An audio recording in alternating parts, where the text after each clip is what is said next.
Friends, if you're looking for real old school laughs, you're in for a treat because we've got them right here.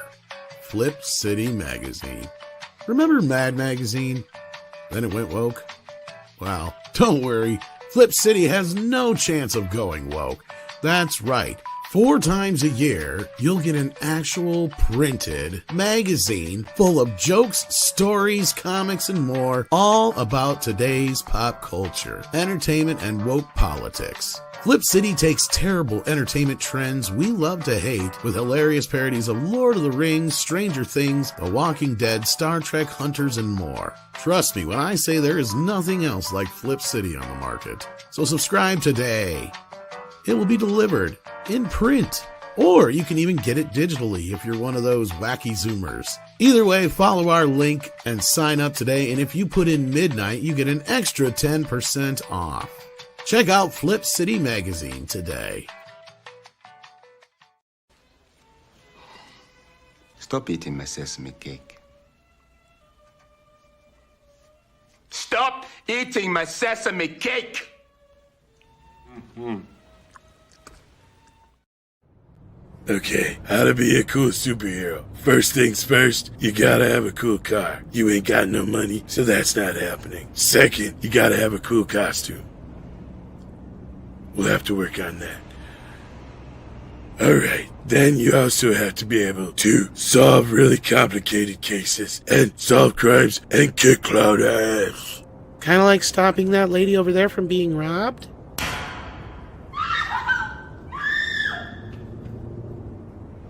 Are you fucking serious? That dude's got a gun, okay? Let the real cops handle that. We only go after people like the Joker and Penguin and Poison Ivy and occasionally Catwoman, depending on what kind of mood she is that time of the month, okay? We don't deal with that kind of stuff. You're scared of guns, aren't you? Fucking terrified. Nope. I got molested in a little boy's room.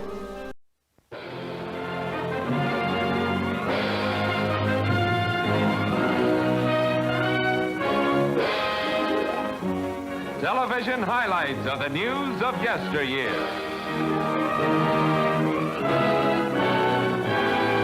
That's right, kids. Put your parents to bed and tell the kids it's time for the weekly wrap-up, or reverse that, other way around. Regardless, welcome everybody to the program. I am Tom Connors. We have got a hell of a show for you. We've got like the old school main crew here. That's kind of weird. Sans like Andre and stuff. Start the show off. We've got a little Culture Casino. How you doing, Culture Casino? I'm doing great, and I wish I was a Muppet, because then I would look like I was talking right now. No, honestly, it was muted. But look, I'm doing great, and honestly, I'm thrilled because the best YouTuber on the planet is joining us this evening. It's Mexican Iron Man. I love it. Very excited. What? No. I mean, he's a professional. I mean, this man here. No, actually, I want to say I love Mikey. Why? Because I do. Because I was able to go out and get a new computer this weekend and a new chair. Oh, yeah. Oh, did you? Oh, that is so good. I'm glad you got a new computer. That's awesome. Yeah, and I got one of those Shaquille O'Neal for my fat ass chairs. It's not sweet. It's not that fat. Why do you're hard on yourself? My butt's as big as Shaquille O'Neal's. Well, you know what they say is that you do the right things in the right way for the right people, and good things happen. I like big butts, and I'm sitting here eating Olive Garden. Olive Garden's not bad. I'm okay with Olive Garden. Oh, this is pretty good. Hey, Olive Garden's good. You're getting protein, and you're getting the pasta carbs are okay. I'm okay with Olive Garden. They got your build your own I like pasta dishes right now. Now, if your dessert is pizza, then we're gonna have some issues. No, not yet. Hey, what? What? What does not yet mean? What? He hasn't made it yet. That camera on. What does that mean? Not yet. What? I've never thought of actually having pizza for dessert, but now you gave me an idea. No, I did not give you an idea. No, but I built my own pasta. It's what is this? Rigatoni? Is that circular? Yeah, I'm not Italian. Like rigatoni. Hi, everybody. Yeah. Okay.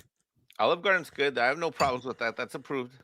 Then it's got this savory mushroom sauce that's to die for. Tom, I know you were sleeping today and you're on vacation, but Mexican Iron Man came on my channel this morning and told a story Really? on a public live stream that was mortifying, to be fair. Did I miss it? No, it's actually clipped like all over the place, including Twitter and. No, it isn't. Is it? Yeah, let me see the clip. Bring us a clip. What? Yeah, All right, well, he's getting the clip. What? Now, let me finish what I thought I that was got a Italian private sausage and I thought mushrooms. that was a private stream and we were hiding that because it was a high roller. What do you mean it's clipped? Clipped where? On YouTube? I didn't do it. It wasn't me. Twitter? What are you talking about? It wasn't me. Why wasn't I tagged? Was I tagged? Hold on. Was I it don't know. 6? Well, 6 probably didn't help. The 6 was on. Actually, probably didn't help the situation. How'd I know 6 was involved somehow?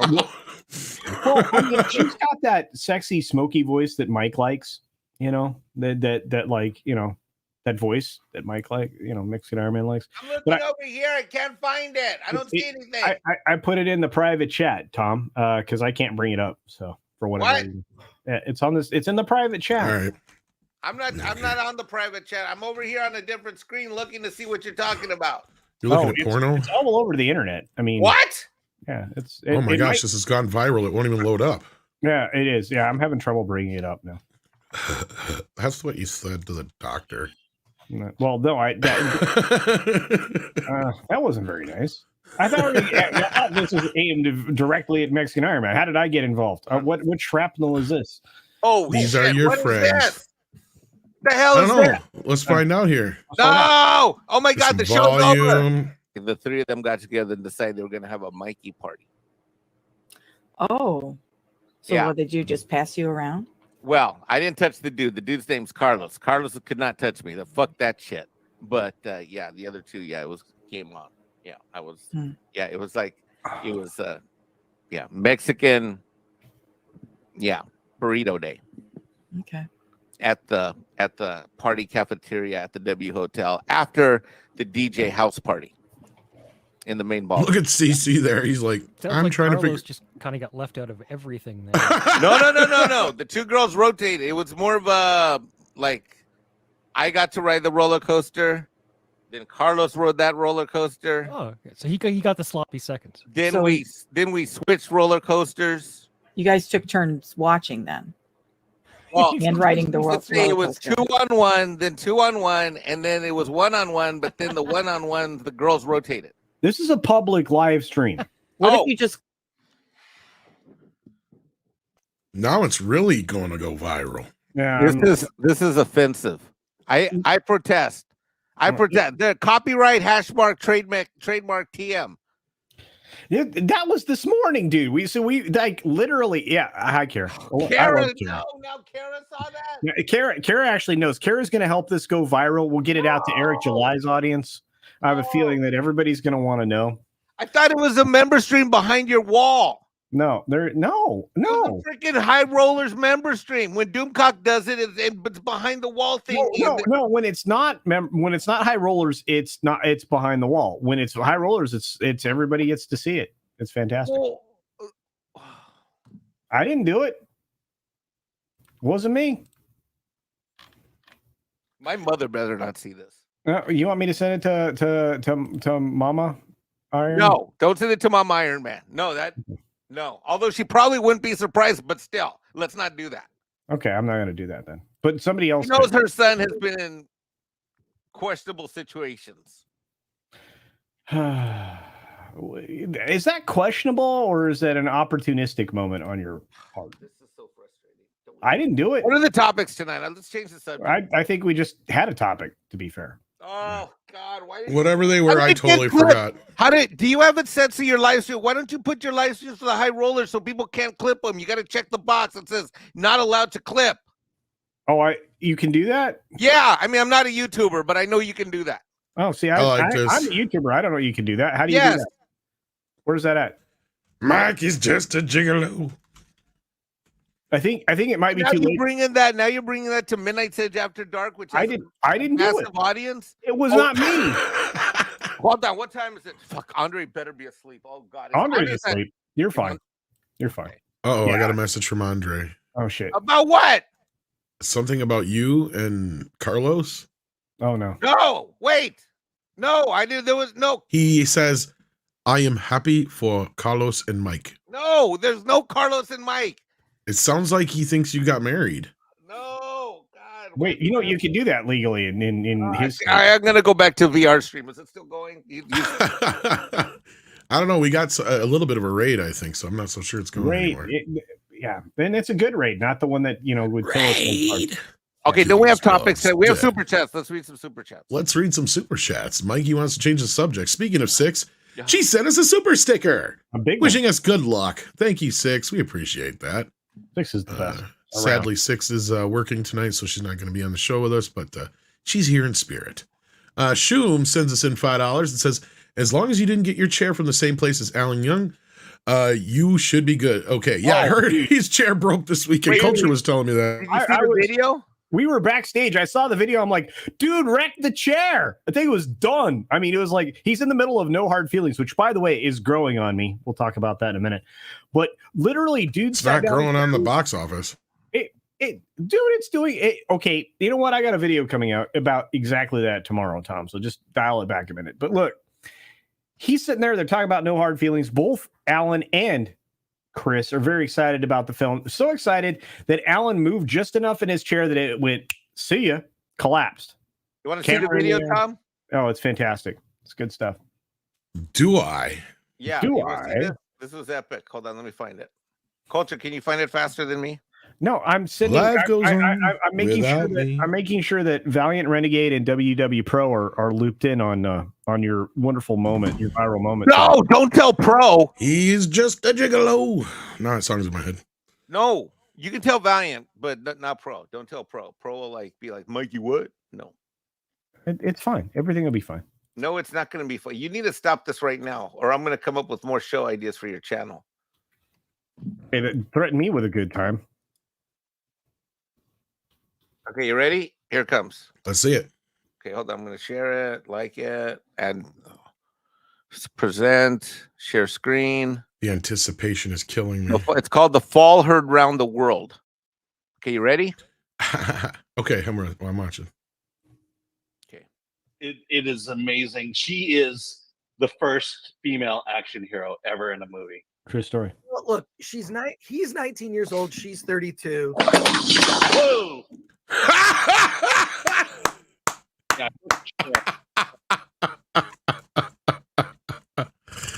Oh, poor Alan. First female action hero ever in a movie. Oh, Lord. Are you, first of all, are you okay? Oh, man. Yeah. That's hilarious. I'm not. Look, in my defense, I've lost 20 pounds in the last the last month. Oh, one more time. Action hero ever in a movie. Well, look, he's 19 years old. She's 32. Whoa! Yeah, yeah. I broke. Look at Chris's face. Dude, at least he didn't get one of those legs somewhere. You know what I mean? Oh, Andy's here. Hi, Andy. Hi, guys. This man's very talented, and he understands the physics of chairs, so he can and explain toys. Yeah, it's true. That's true. I just want to know if Carlos was that notorious guy that was in South America all those years ago. Oh my. Oh my. Inquiring minds want to know. No. That's a good question, Mike. Was that a notorious dude from South America? No. You people need to. Andy Masterson, in case you were missing the show, I managed to change the subject twice before your ass showed up. Twice. I was backstage. Sorry. No, hint. Well, now you're caught up, and the subject has henceforth been changed twice. Well, we don't have a ton of subjects to bring up, but this I thought was rather interesting here. What? How the box office and Box Office Mojo's estimates were completely off. Oh, no. By a butt truck ton. For what? Here's their estimated for weekend. The Flash was supposed to do 55. Elemental was supposed to do 29. And Spider-Verse was supposed to do 27. Instead, it did 19, taking this top spot again. Elemental actually didn't do as well as they were planning, but that had a little bump with 18.5. And the Flash just tanked with only 15 million. So I have a feeling this is going to be the talk of the week, is how Spider-Man has taken the Spider-Man across the box office is more like it, I guess. Well, some of my point of order for tomorrow's video, and again, Grant's working on editing that right now, is the very fact that this was another consecutive terrible box office weekend. Just god awful. Because the top 5 films did not render $100 million. Culture, are they marketing No Hard Feelings wrong? Because according to Yellow Flash, Jennifer Lawrence has a rather scantily clad scene in this. Yeah, scantily clad is incorrect. Non-clad would be the way to go. And that's the marketing you should go. No. Actually, it's not even that, right? It's the fact that she literally is the first action hero. Like the clip we were just watching that Alan and Chris were talking about. She suplexed a dude. She picks him up and does. I mean, that's her doing that stunt, driving that dude into the ground. It was amazing. My opinion of the film has risen. Despite the gratuitous stuff that's going to interest a lot of people. But I mean, I go back and I'm thinking about it and I'm like, okay, the reason that this film missed is because they can't be funny anymore because Zoomers get offended by everything, which is also in a video I'm doing tomorrow. But it was interesting because this film actually contended with the 2 top films on the list that Tom just brought up. Tom brought up this list, right? Look, bring that up again, Tom, because the Box Office Pro guys are saying these films are going to do X, Y, and Z. They did not. There is very little gap. If you look at that in the box office order, there's very little gap in what they earned, but there's a huge gap in the number of screens that they're on. You're looking at just over 3,000 screens for No Hard Feelings, but you're looking at over 4,000 screens for both Spider-Man, Elemental, and The Flash. I mean, you're looking at huge numbers of screens, and yet they are barely competing with the $15+ million of No Hard Feelings, which is pretty good. The film was only a $45 million budget, so it needs to make around 270 global. I think it could do it. I think this actually not only could break even, it could be very profitable. I don't know. What do you guys think? I think Scribe Light's right that's the real Reverse Flash right there. Yeah, indeed. Yeah. Yeah, well, it was definitely, I don't know. She was definitely flashing look, there is nothing left to the imagination in that beach scene. How much money did this movie make this weekend? I just said $15 million plus. 15, and how much was the budget? 45. 1/3 of the way there. Not really, but I know it's not bad for a comedy. I think it'll do fine on video and streaming and whatnot. So, and it's a hard R. It's a hard R. Little Mermaid made like a few million, like 7 million or something this weekend. But that's the entire weekend. What is that telling you? This is through 5 weeks of Little Mermaid. Little Mermaid is going to end up with at week 6 back. It's going to head towards Disney Plus. It's never going to make money. Oh, there's Sadie. I love Sadie. Speaking of, she got her stitches out and she's so happy. Is she's still not in the cone of shame? Yeah. Oh, she's out of the cone? Oh, yeah, she's been out. She's so happy about it. Oh, she's a good girl. I love Sadie.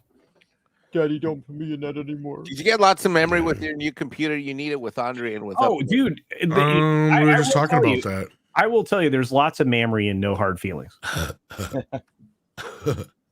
Speaking of lots of memory, Mike. So apparently, with 2 ladies there in your recounting the events of that particular day with Carla. This happened years ago. This is not even recent. This isn't even this weekend. Well, that's lame. This happened years. This is at the W Hotel in San Francisco. This was 2000, and it was right before COVID, 2019. It was like 4 years ago. Well, it's not that many years. I mean, that's still somewhat recent. This is how you got COVID? Is that what you just said? Before COVID. Chlamydia. But it's the same. No, I didn't get chlamydia. Wait, I can see how I could mishear chlamydia for COVID. No, stop saying that. People in the chat are going to mishear you. Well, speaking of people in the chat, Fat Steven's in the chat. How you doing, Fat Steven? It says, favorite time travel series? Back in 2019. Oh, gosh. Why are you doing this to me? I know which one mine is. Quantum Leap. Travelers. Yeah, Travelers. Yeah. They ended that show early. I'm really upset about that. Me too. I needed a better ending for that damn ass freaking show. Yeah. I'm going to see Sand of Freedom on Wednesday. Oh, okay. So I have a film that I'm supposed to go to a screening of on Tuesday. I'm gonna see Sound of Freedom on Wednesday. Thursday, I'm going to go see the Indiana junk and the garbage of nastiness. And then I think I've got another screening I'm going to on Saturday. So I'm literally not going to get anything done this week. And then Steven says that Carlos, the Mexican burrito day, they touched me. Oh wow. I don't know how to respond to that, but I do know we got Script Doctor here. How you doing, Script? Oh, thank God the show is saved. Good evening, everybody. Hey, Script, we're way off the rails. I just want to say this. You were on fire on WDW Pro's video today about AI. Dude, you were there. I know, but I watched it again today. I'm like, we were killing it. We went an hour on AI and we barely scratched the surface. That was so much fun. I loved it. It was a lot of fun. You did a good job, bro. I love it. All right, so the answer to the question was Quantum Leap, but Bill and Ted's Excellent Adventures, the first season of the animated series, gets a shout out because they had the original cast.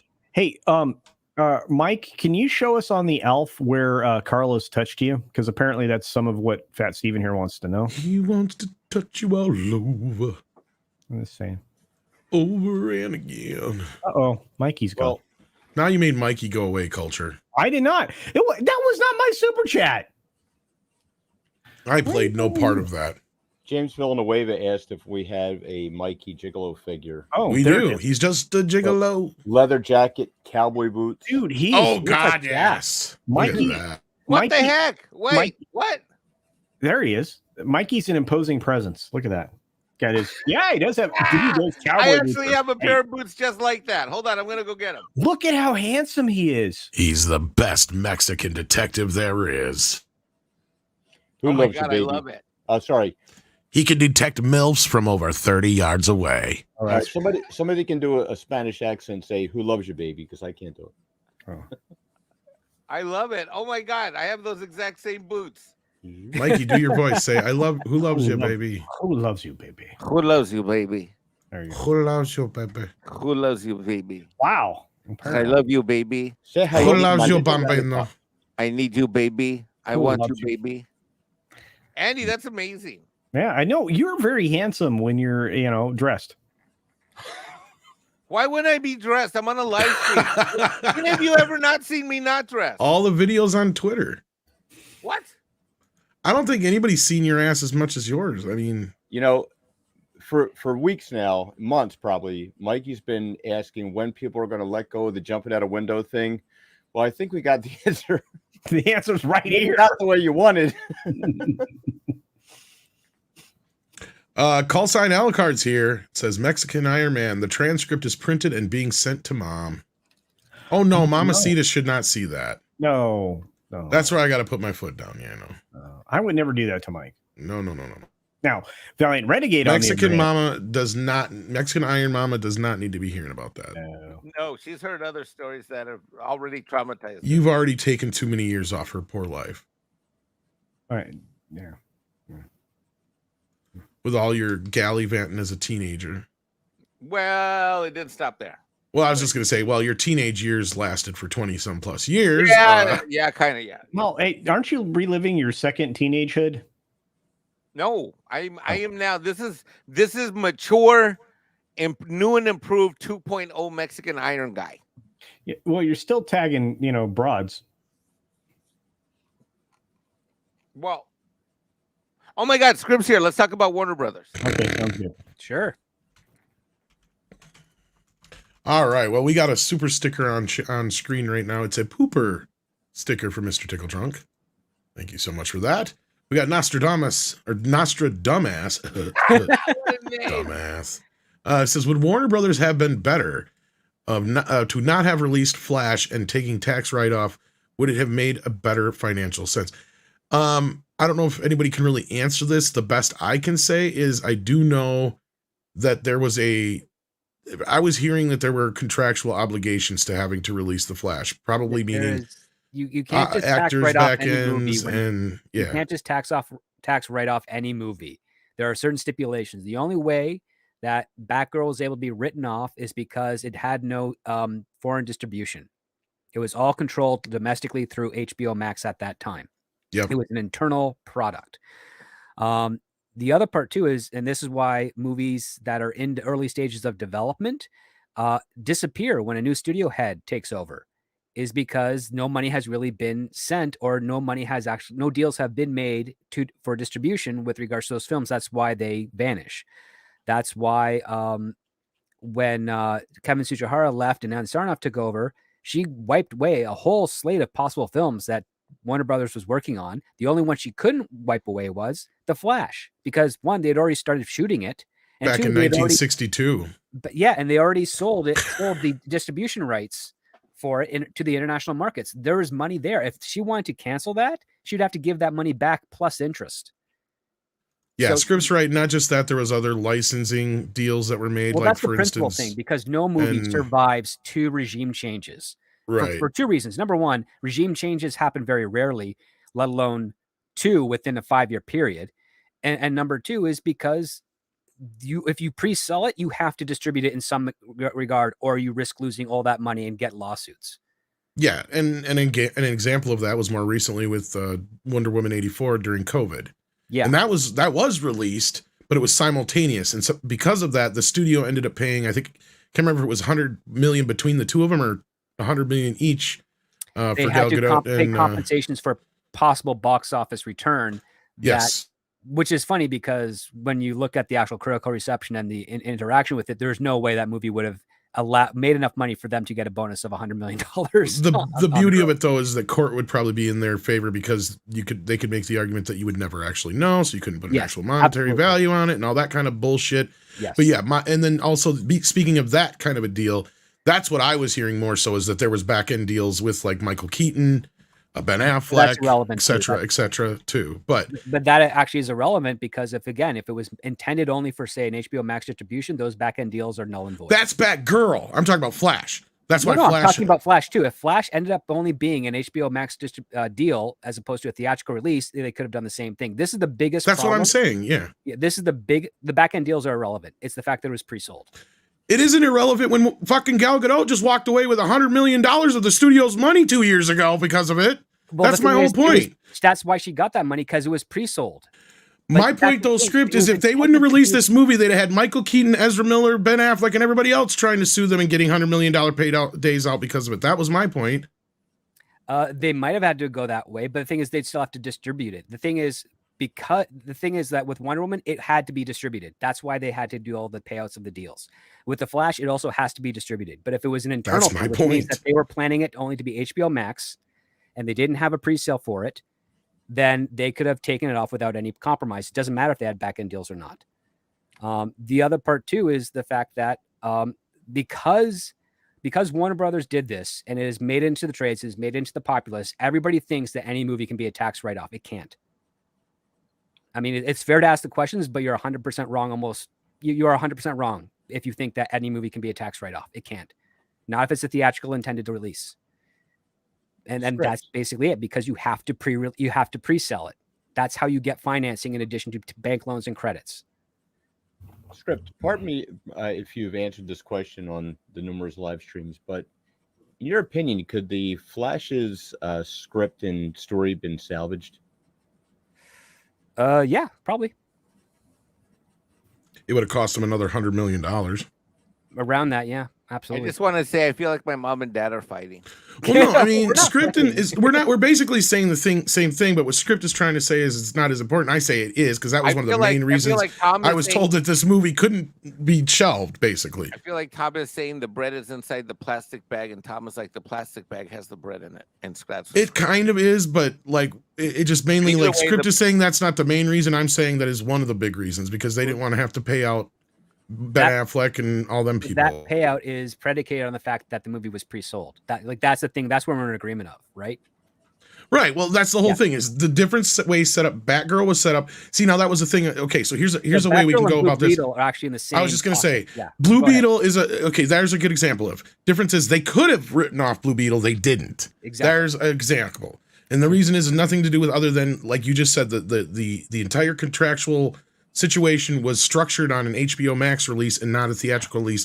Flash was structured as a theatrical release. That was my whole point. Exactly. And in that, you had all the foreign deals that you were talking about, the licensing deals, and the back end deals. And the ones that will cost them the most, if they were to cancel this, that was my point, because that was what happened with Wonder Woman 84, is that Andy Muschietti, Ezra Miller, Michael Keaton, Ben Affleck, whoever else had a back end deal, would also have gotten to be able to go after them, just like Gal Gadot and Patty Jenkins did, and Well, got they a didn't have fucking to go payday. after. Like, that's the thing. They knew that they would be violating their distribution deal with their day and date. So they basically came to, this is the settlement that we want to do to prevent any legal recourse. And those two were the parties that got the biggest number among everybody else who worked on that film that had any points on the gross. They got something as well. So it was a big payout across the board. And my The guess, reason that's the case is because it was intended for theatrical release with subsequent distribution through VOD and streaming and whatnot. Yes. And the reverse is true with regards to Blue Beetle and Batgirl. It was intended to be an HBO Max vehicle, which means that it didn't have foreign distribution. That was going to be later after a certain period, most likely, but it was all internal, which means that they didn't have any contracts or agreements outside of the parent company of Warner Brothers for its release, which means that, yes, they could get away with canceling it because there's no real third-party investors. Exactly. And that's the main thing, is that nobody else is involved. And in this case, and I've said this before and I stand by it, outside of the licensing and other things and other distributors who are going to lose out, the back end part of it is where Warner Brothers is benefiting, because now they don't have to pay jack shit out because the movie didn't make any money. Oh, and yeah. Nobody can even argue that. I said this morning that Warner Brothers is not in trouble when it comes to this year. Like, they'll be fine to operate on debt for the next 3 years or so. Their biggest hit that they have on the docket will probably be Dune 2. That has a chance to do very well. It'll probably pay for itself, but it won't make up any of the lost potential profits that the other films have. And Blue Beetle might end up being really good because it was kind of paid for before it reached its distribution. And it's cheap, yeah. Let me ask this. So you got that for Warner Brothers script, but for Disney, they're hurting financially when it comes to On the cinematic studio growth. side of things, yeah, and it's bleeding over into the parks. Absolutely, It is. Yeah, but again, when you own property, the amount of property that they have, I know there's a lot of loopholes that they can use to stay afloat for a while. And again, here's the thing that I have to remind people: Disney was never a powerhouse studio until they bought Marvel and Lucasfilm. They were never a powerhouse. They were always this kind of like the only market they really controlled was the home video kids market. And that's where they got a lot of money. The parks saved them as a studio financially because, frankly, their movies were never the four quadrants that they wanted them to be back in the day. And that goes with what I said in your chat earlier today, Script. I didn't get to watch your whole stream, so I don't know if you even got to this point, but I saw a lot of the earlier part of it. And I had said in the chat, this is the thing, and Disney's a prime example of this. They used to release one, maybe two movies, big movies a year, if that. Yep. Right? And that was it. And that was almost with almost every studio. Even though they would release 12, 15, 20, maybe theatrical films a year, only two of those tops were like these big tentpole films where they were spending and banking on those films being the big ones. That kind of flip-flopped during the Marvel age, or whatever you want to call it, where these studios are now spending $200-300, and it's not just on They're superhero $1 billion movies a year on movies. Yeah. Yeah, and it's not just on superhero movies anymore, because as I've said, it's kind of like this whole thing amps everything else up. Now the action films have to compete with those, so those movies are now $200 million budgets. Fast X, for example, and some of the other ones. Yep. And I mean, the only ones who've been able to kind of keep their prices down a little bit has been like, the John Wicks and a few of those, but even those are still getting pricey. Well, that's Lionsgate has been able to maintain things, but it didn't pay off. I mean, they released that De Niro comedy, and that thing sucked complete ass. It made $136,000 this weekend. Lionsgate is one of those studios culture where they're just lucky that like every 5 years they come up with something that manages. They fall into a success as opposed to trying to make one. Yeah. Saw was like their last thing, I think, before this, and then they got lucky with John Wick and Expendables. Saw is the formula that kind of has been hurting the regular studios, because there was a 8-year period where every October a Saw movie would hit theaters because they were cheap to make, but they'd making a lot of money. But the thing is, they also, and this is what went into my subject with my show earlier today that I didn't get on because I just now thinking about Saw because you brought up with Lionsgate, is the fact that as you're pumping out those movies so frequently, the studios and the people that work on them are getting tired Like they're the ones that are suffering the fatigue. They're not able to maintain the quality to it anymore because it's rush, rush, go, go, go. There's no. And the point audience rest. feels it too. Yeah. Well, the audience is just responding to it. That's the thing, right? Because again, we had 18 solid Bond movies that everybody showed up for pretty much consistently over 30 years. Right. There's no Bond fatigue. Never existed. They're sparsed out True. well.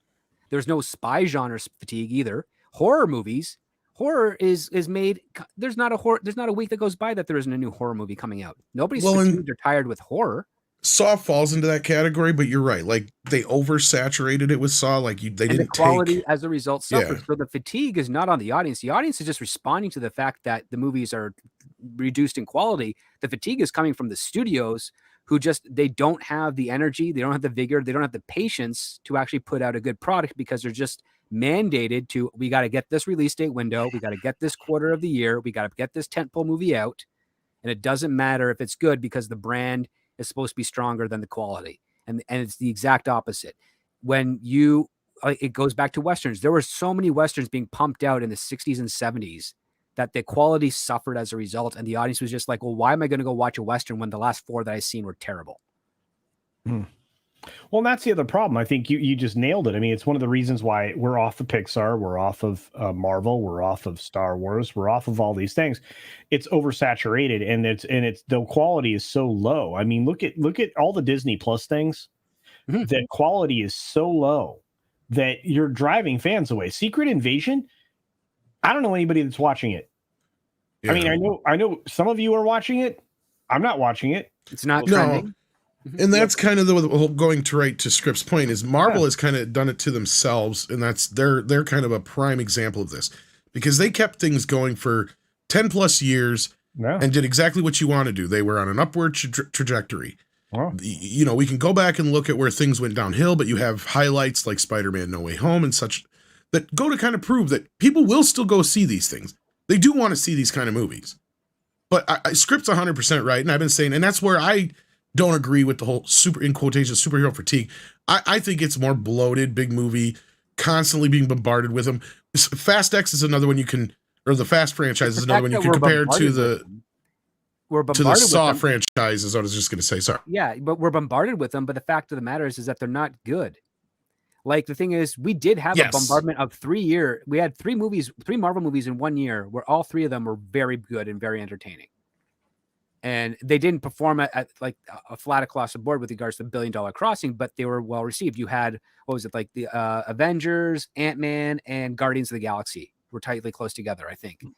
Let me double check. I'll just pull up the actual list here because I've actually. I think you're pretty much right, but no, like the point being is I agree with you 100%. People will show up, but if the quality isn't there, you're just oversaturating them with garbage. And again, as I said in my stream, audiences are very smart. They recognize patterns, and if you keep on giving them crap, they're not going to show up for it because that's what they're going to expect. And the only way you can change that is if you start putting out good movies, expecting them not to perform to the $1 billion expectations you set out, but rebuilding the very audience that you created in the first place. You know what's sad, and I hate fucking saying this because I hate these movies. We need another parody fucking period to take care of this because it always happens when we get to these overbloated periods of movies. 70s we got a parody period, 80s we got a period. Well, how about you and I and Script sit down and like brainstorm on like a parody for a, because I don't want to watch, I don't want to write not another fucking bloated movie. That's why. That's what it is. But I think we have to. I think we have to make a mockery again. Directed by Michael Bay. The most effective solution to problems is mocking them. You just mock them. No, you're not wrong, but I don't really like the parody genre. It hasn't been good since, basically the last real good parody movie we had was Spaceballs, in my opinion. Well, I've never been a fan of the scary movies. I've never been a fan of the Not Anothers or the Meet Thus.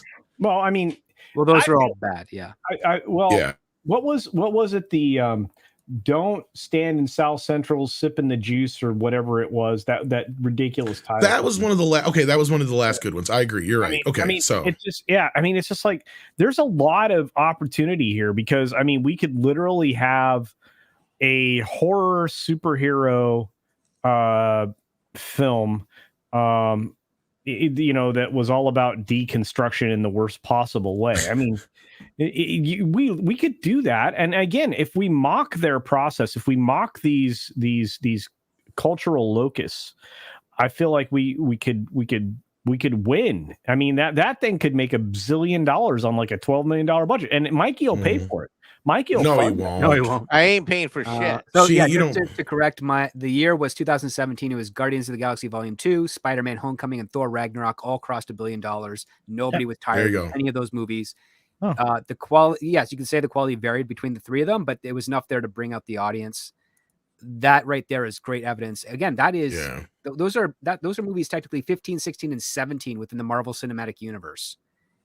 And it didn't look like it was stopping anytime soon. And then it really peaked with Black Panther, and then Avengers: Infinity War, and then after that, that's when he started going on the decline.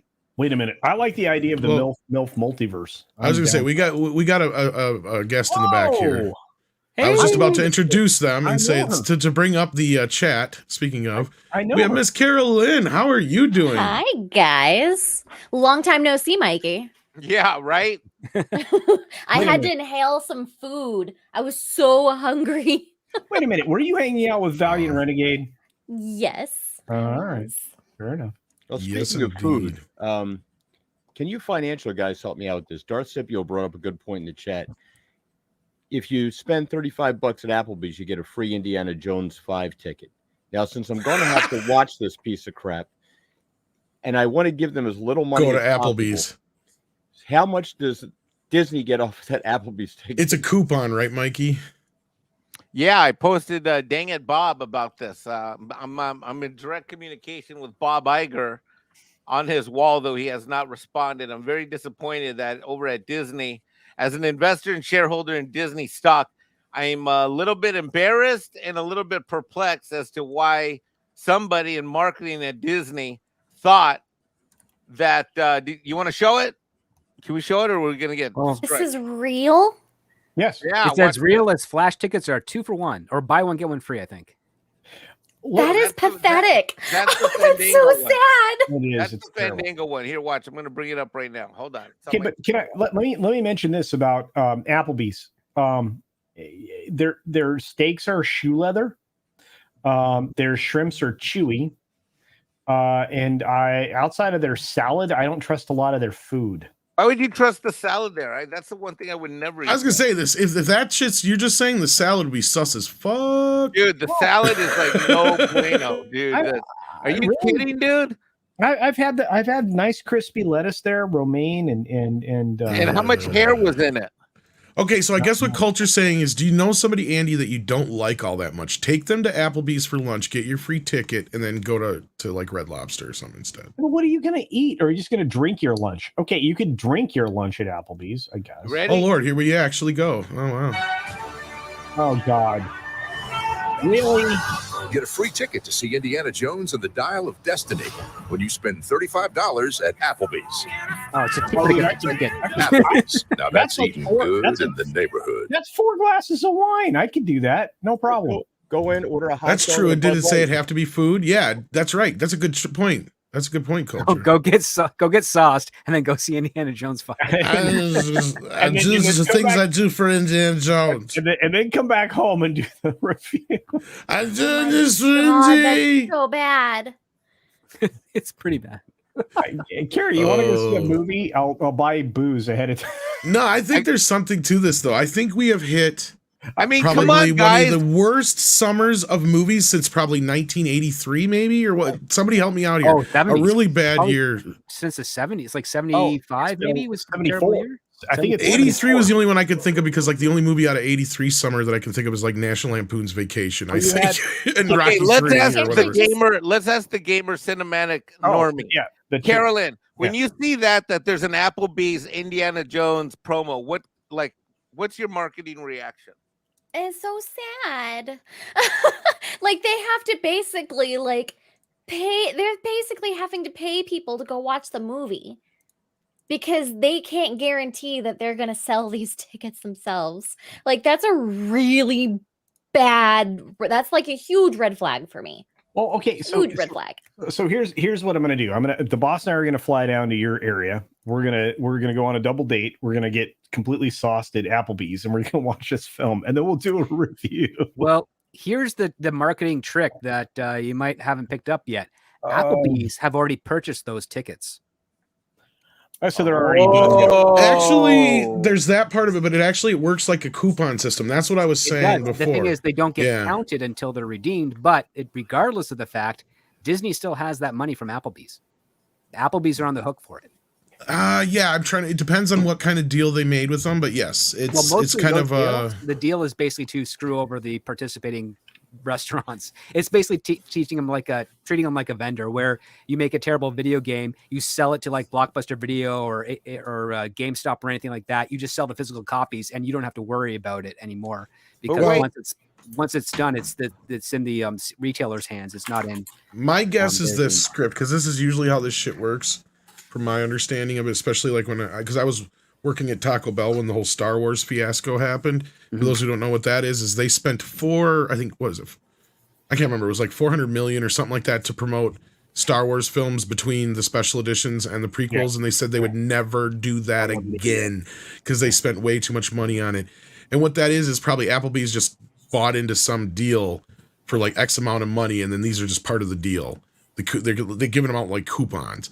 But at the end of the day, they may be getting some money out of Applebee's, but it's still being written off as a coupon on as a write-off for the film. It's advertising, basically. Well, it's going to be double dipping essentially in the accounting books. Mike will know about this. Yes, yeah. What's happening here is that it's gross, so it's adding to the box office gross, but it's being deducted as an operating expense because it's a marketing expense, but it's propping up the gross. Now, here's something else I've never seen before, and you guys know I go to 50 movies a year, and I always go to new releases.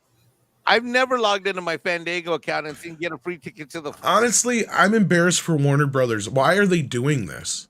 They want to ensure they make no money off this, so they can actually better watch their hands. Again, I've never seen a new release. I've never seen this in my Fandango account, and I've been going to movies like this for years. No, this is a but there's definitely a writing off aspect to this because again, here's the other part too. The Flash is its own independent business under Warner Brothers. So if it doesn't make any money and it goes bankrupt or what have you, they can find a couple of very clever tax ways to not have to worry about that crippling the company. Yeah, because it's its own independent agency at this point. They can advertise and whatnot. They can do various interesting licensing deals of their own product for distribution to try and make up costs. But at the end of the day, the banks aren't going to be knocking at Warner Brothers doors to pay them. They're going to be knocking on whoever owns the Flash as an independent entity to pay them. And that's a big hole, as you can always point out, Script. It's a big hole. There's nothing but debt there because it was a corporation formed to produce that film, which is how Hollywood does things nowadays. It's just we form a new corp, we fund a film, we bring money in, we get a bank to back it, and then the only thing that's left there is going to be this giant hole of debt. But I find it funny that I could buy a ticket for a totally different movie and I'm still can get a free ticket to The Flash. That's how this popped up on my screen because I was buying it. I was doing my Indy tickets. Well, speaking of buying tickets, Indy tickets, I got Culture excited because I told him Walmart's running a deal now where you get to go see Indiana Jones 3 days early. Did you look into that, Culture? Or? Yeah, I did. I'm going to do it so that way I can see it. I'm going to tell the guys about it tonight. So we're all going to try to see it early.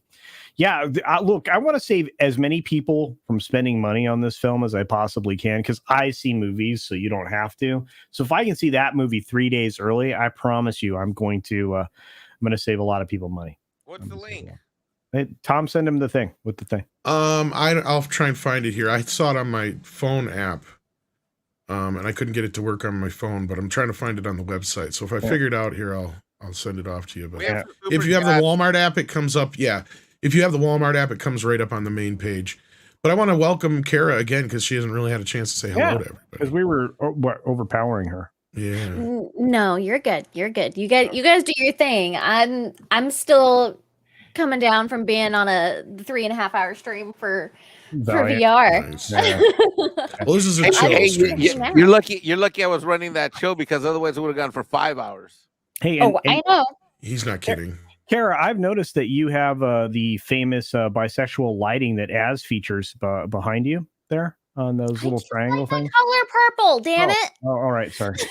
Sorry. Wow. She's never coming back on the show ever again. Color. I hate that they stole that from me. Oh, that and rainbow colored things too, right? It's Like, crap. what the It makes me hell? so sad. Like they're gonna take and take and take and take. Well, you know what they say about pride before the fall, right? Oh, my. Trey Schneider says Mexican iron simp equals hashtag not a YouTuber. Remember? Yes. Oh, that's true. So Mikey's not a Trey's YouTuber. calling me out because I was complimenting Eric on the great job that he did with this book. He did a great job with this book. But that Trey says that makes me a simp. It's okay to simp. So, well, over comics, yes. Women, not so much. But There's yeah, a difference between being a salesman and a simp, though. I I'll think take people the need to- title of. I told Trey that I'll go by Mexican Iron Simp, though. I'll take it. How about heartfelt praise for somebody? That's good. You I know? would disagree. I think Mikey's a good salesman. I wouldn't say he's a simp. Yeah, he sells a lot of tortillas and rabbit chickens. The only thing he can't seem to sell is rabbit chickens. We got so many of them everywhere. They just breed fast. That's all. We can't figure it out. We can't find any sex organs. They're like tribbles. Maybe it's eggs. How does that work? They're everywhere. I'll tell you. Look, I'm just turning around right here. Look, it's another one right there. These little fuckers. They just keep popping up. The only thing we can do is just keep eating them. They have purple wings, Kara. Look, see. Hey, Mike. I know you check. I know you check in with your friends often, and I appreciate that. But how's Carlos doing, buddy? Doing Hey, all right? you need to shut the hell up.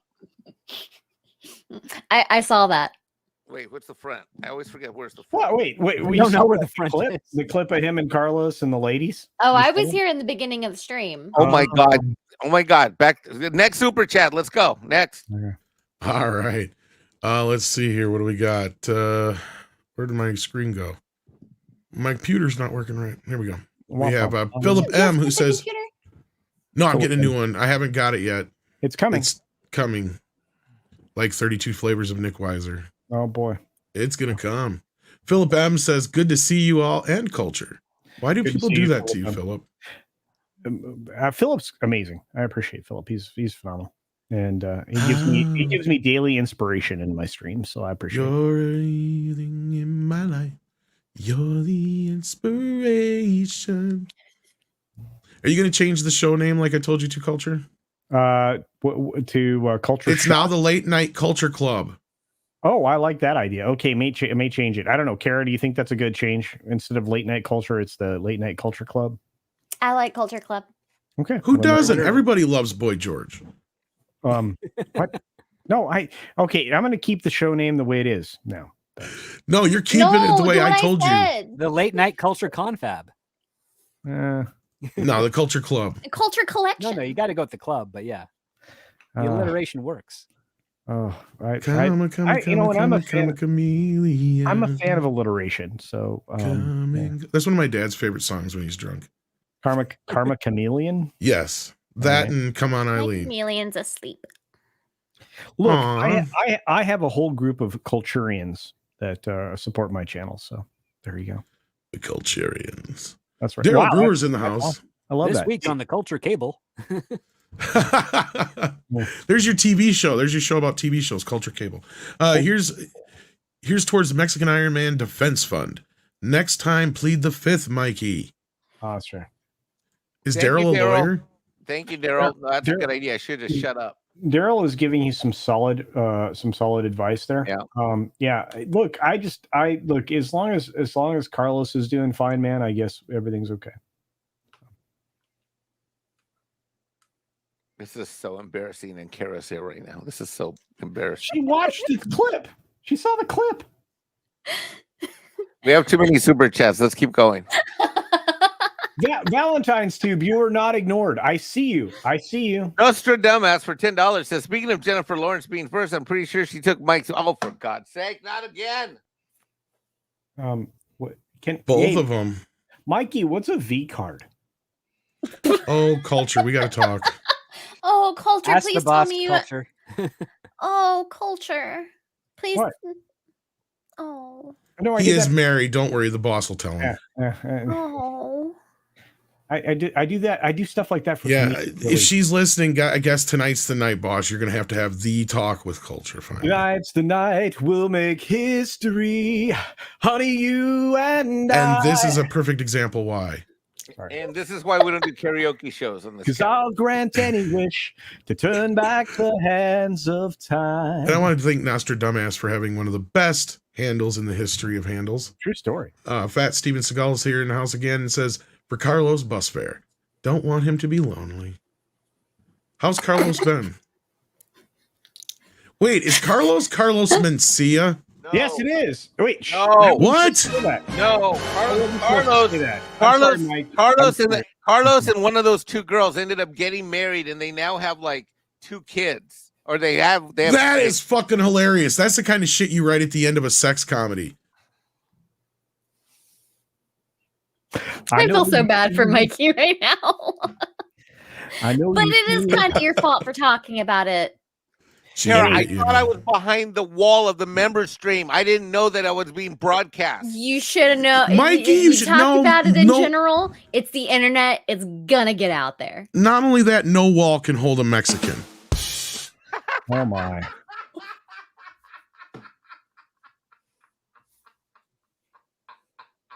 That was good. Come on.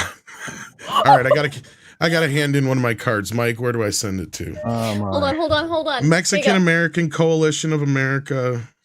There What's you the go. address? Okay. Oh, Thank wow. you. Oh my God, I need one Well, of that's those. right. They're white privilege now. You actually You got guys are it. free game. I can say whatever the fuck I want about Mexicans. You just reminded me. Thank you, Kara.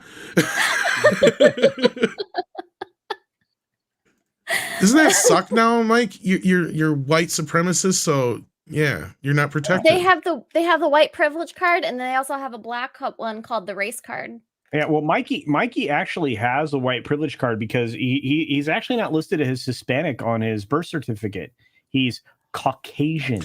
Here's my problem. I have a lot of Mexican jokes because I used to hang out with a lot of really racist Mexicans. Yeah, we got some good ones. That's I have where some I really got. nice ones across the street from me. You know, one of my funniest jokes I ever heard from Mexican was, I know how to fix this migration problem. Just put mirrors up at the border. Oh shit! Fuck the wall, put up mirrors. You got me to curse. Oh my He god! said, and the guy said this. He goes, it's because they get up to the border. They're like, it looks like shit over there. Well, let's go back. It looks better back there, man. That's a good one. He goes, that'll keep us all here. And moving right along with super chats, Duck Nation with. Duck Nation says Fandango is buying one. Yeah, we were just talking about this, Duck Nation. Thank you for bringing that up. I was gonna bring that into the conversation, or you were. We got a member chat from DJ Ronnie G, who's been a member for 5 months. DJ Ronnie G. DJ Ronnie G. And then Tennille says the answer is obvious. Remake Pumpkinhead. I agree. You know what, T Neil 89, I'm with you. I think Pumpkinhead is a good choice for a remake. You know, it's a good song, Peter Pumpkinhead. Yeah, it actually is. Yeah, and that was what is that Echo and the Bunnymen? No, who was that? No, it was X, I think. Was it? And or was it? No, who was? I can't remember who did it originally. And then the Crash Test Dummies did it for Dumb and Dumber though. Oh, all right. Both are really good versions. Somebody remind me in the chat who did the original one. Carrie just left us. She's just like, we're done. I'm done. Carlos Estrada says Mexican Iron Man MILF of multiverse of Windows crashed. Dude, he tried. Is that how you get in and out of the multiverses through the windows? No, wait. What? Ecstasy. That's what I was trying to think of. Thank you, guys. Thank you so much. There you go. Yeah, you know, XTC, Mike tried to throw Alf out the window today, and he bounced. Oh, that was also on the public live stream we did. Because you guys made me mad, and so I threw Alf. It wasn't me. Oh, we got aminals. Oh, what is that? Oh my God, that's a very pretty lizard. Holy cow! What kind of lizard is that? That's a leopard gecko. Yeah, it's a That's gecko. your leopard gecko. Kids. Yes, this is yen. Can you do it in an Australian accent? Be like, this is a leopard gecko. We're gonna poke it with a stick. No, you don't. She's being very noisy, and she's crawling all over the back of her tank. Oh, so she's what's like, she want? She wants food. Oh, Yeah, she wants crickets. She was like, Yes, she does. I thought maybe she wanted to be a star, and now she's getting like. I mean, her this moment is of the fame. the most. I mean, this is like the chillest she's been in a while. She's very pretty. She's just hanging out. Hey, She has a sister named Triss. Yeah. Oh wow, you were very much in a fan of the Hunger Games, I guess, right? What? No, wrong Oh. IP. Oh, well, where's Triss from? Oh, wait, the other ridiculous female empowerment. I don't know what you're talking about. The Maze Runners? I don't think so. No, Oh. it's from The Witcher. Oh. You know what? You should toss a coin to your. Toss a Your coin gecko. Have to you not your seen my Witcher. Witcher wall culture? We got other puppies here too. Look at that. No, it's pet time. Oh wow, That is such a beautiful puppy. Oh my gosh. Look at that punum. Jack. Jack. He's like a mascot. He just wants dad's attention. He's like, Daddy, just pet me and love me. This is what I live for. Lance Corporal Waffles is like culture. Shush. No, leopard geckos are awesome. I love them very much. That's awesome. I love pet time here on Midnight's Edge. Yeah, it's the bestest. Speaking of, where are mine? Oh, they're hiding. Sadie's all upset because they're doing fireworks right now. Uh-oh. So she does not like that. So she's hiding. Kitty's just chilling in the hallway. Oh no. Well, I have a show starting soon, Tom. So all right, we're gonna wrap it up here pretty soon, but we got no. super chats and stuff you have here. 15 minutes. You get 15 minutes. I'm not rushing. Yeah, you are. No, You're rushing me out my own door. Oh, okay. This is bullshit. Okay. We got Loki in the house. Oh, I love that guy. Loki likes Netflix. Loki's Morning of Mischief. How you doing, Loki? Holy crap, 1999. Wow. Dude, huge thank you to Mexican Iron Man, says Tom, Andre, and Culture for coming to the rescue Thursday morning. Gotta love, gentlemen. Hear all those fireworks? I'm missing the good shit. It sounds Jeez, like. that's loud. Crap. Yeah. Wow, they're celebrating real early, aren't they, over there? Yeah, they are. I've been getting wonder if I some can see 'em loud from my window. bangs, but it's just from the gun range behind me. Oh, I thought you were gonna say it was like the neighbors, like That or we're under attack. One or the other here. No, we get there's a I don't know if it's a range or something behind us, but we hear some really heavy artillery behind us sometimes. Oh. Do you live near a military base or anything? We're about 30 minutes from Fort Bragg. That might be why, because yeah. yeah, I was gonna say because I used to live not too 15 miles from Fort McCoy, Wisconsin, and you could hear that shit all the time when they were running shit. Kara, just like you to blame it on the range. Oh yeah. Shout out to Loki. What's up? She's brother? too young to remember Milli Vanilli. Blame it on the rain. I forget how young Kara is. Karen is like half culture's age. She has no idea what's happening right now. She's like, "What's a I'm just vanilli?" here to hang out. That's why she's awesome. And I'm We're about 2 years out from their biopic movie, Kara, and then you'll know who they are. Yeah. Sure. Got it. Noted. For the love of Hi, everything. Loki. Let's talk about your super chat. Yeah, let's do that. And he said, "Good morning." So thank you for that, and we're glad to help, Loki. You're just lucky I was up. Today. That's what she said. There was an amazing confluence of events. Wow, that was rough. Oh. It was an amazing confluence of events. I was awake early. Tom was awake early. Mike was struggling. I was like, it was a total last minute thing. So That's because as much shit as we give Mikey for being a YouTuber, he's really actually a superhero. That is not a lie. So we'll just leave it at that. And then Batman Well says, "Welcome to Drunk Reviews, Tom." I'm there. Flash sucks. What did they do to my boy Michael Keaton? Yeah, I could do that. That's easy. Yeah, you could. It sounds good to me. Daniel Stenisman, Stenistam. Oh, I always mess that up, Daniel. Sorry about that. Stenistam. Yes, thank you. Sends in. That's Swedish, isn't it? Yeah, those are Swedish. Or Swiss. Is that Swiss Krona or Swedish? Some kind of Krona. Or I apologize. Swedish Krona. Swedish. Okay, thank you. Yeah, because the Swish thing is a, what do you call those? They're all different. Francs. Yeah.